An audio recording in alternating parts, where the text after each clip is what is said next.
Hello friends, आप लोग कैसे हैं। उम्मीद करते हैं आप लोग ठीक होंगे, आप लोग हेल्दी होंगे। फ्रेंड्स, एक क्वेश्चन किया गया है प्लांट में जो फोटोसिंथेसिस होता है उसी के बारे में कि फोटोसिंथेसिस में जो कार्बन डाइऑक्साइड गैस एब्जॉर्ब करता है प्लांट और ऑक्सीजन रिलीज करता है, तो जो कार्बन डाइऑक्साइड गैस एब्जॉर्ब करता है तो क्या उसके साथ और भी दूसरी गैसेस को भी वो एब्जॉर्ब करता है या सिर्फ कार्बन डाइऑक्साइड गैस एब्जॉर्ब करता है। उसमें कोई ऐसा मैकेनिज्म होता है कि कार्बन डाइऑक्साइड को फिल्टर करता है और सिर्फ कार्बन डाइऑक्साइड को एब्जॉर्ब करता है। ये क्वेश्चन किया गया है। तो हम जानते हैं कि प्लांट में फोटोसिंथेसिस होता है। फोटोसिंथेसिस में प्लांट कार्बन डाइऑक्साइड गैस को यूज़ करता है और ऑक्सीजन को रिलीज़ करता है। ऑक्सीजन को बाई प्रोडक्ट के तौर पर रिलीज़ करता है। फोटोसिंथेसिस जो प्लांट करता है वो इसलिए करता है ताकि वो ग्लूकोज का फॉर्मेशन कर सके, जिससे उसको एनर्जी मिल जाए, और जो ऑक्सीजन होता है उसको बाई प्रोडक्ट के तौर पर बाहर निकाल देता है। तो जो कार्बन डाइऑक्साइड प्लांट एब्जॉर्ब करता है तो उसमें जो एटमॉस्फेयर में गैसेस होती हैं उनको एब्जॉर्ब करता है और कार्बन डाइऑक्साइड का वो यूज़ कर लेता है।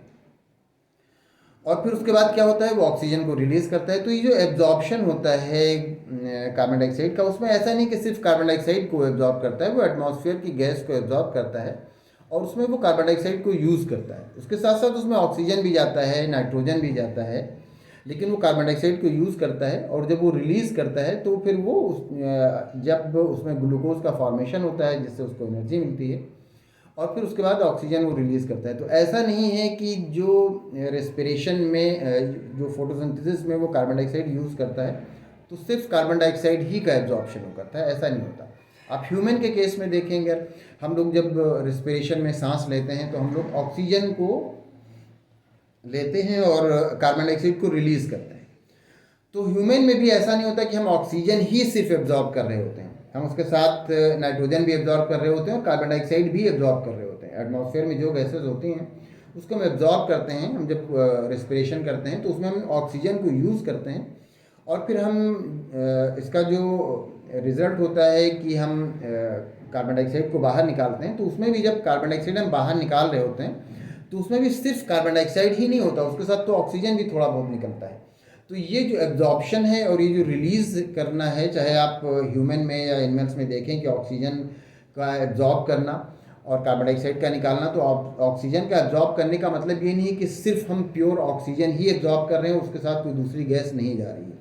या हम ऑक्सीजन या हम कार्बन डाइऑक्साइड जब रिलीज़ करते हैं रेस्पिरेशन में तो ऐसा नहीं है कि उसके साथ सिर्फ कार्बन डाइऑक्साइड ही रिलीज़ हो रही है और दूसरी गैस रिलीज़ नहीं हो रही। इसी तरह से आपने प्लांट के बारे में पूछा है, फोटोसिंथेसिस के बारे में।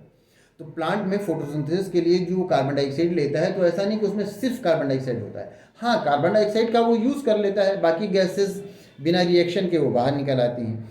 तो जो प्लांट होता है उसमें ऐसा कोई मैकेनिज्म नहीं होता कि फ़िल्टर हो करके सिर्फ उसके अंदर कार्बन डाइऑक्साइड जाए और बाकी गैसेस न जाए। उसको कार्बन डाइऑक्साइड का जो भी एटमॉस्फेयर में गैसेस होती हैं उसमें जाती हैं, कार्बन डाइऑक्साइड का यूज़ करता है और वो फोटोसिंथेसिस करता है। फोटोसिंथेसिस में वो ग्लूकोज का फॉर्मेशन करता है और ऑक्सीजन बाई प्रोडक्ट के तौर पर निकल जाता है। और फिर उस ऑक्सीजन को प्लांट अपने रेस्पिरेशन में भी यूज़ करता है। और रात में चूँकि फोटोसिंथेसिस नहीं होता है तो रात में वो जो रेस्पिरेशन के लिए ऑक्सीजन उसको चाहिए होता है तो वो एटमॉस्फेयर से ऑक्सीजन एब्जॉर्ब करता है।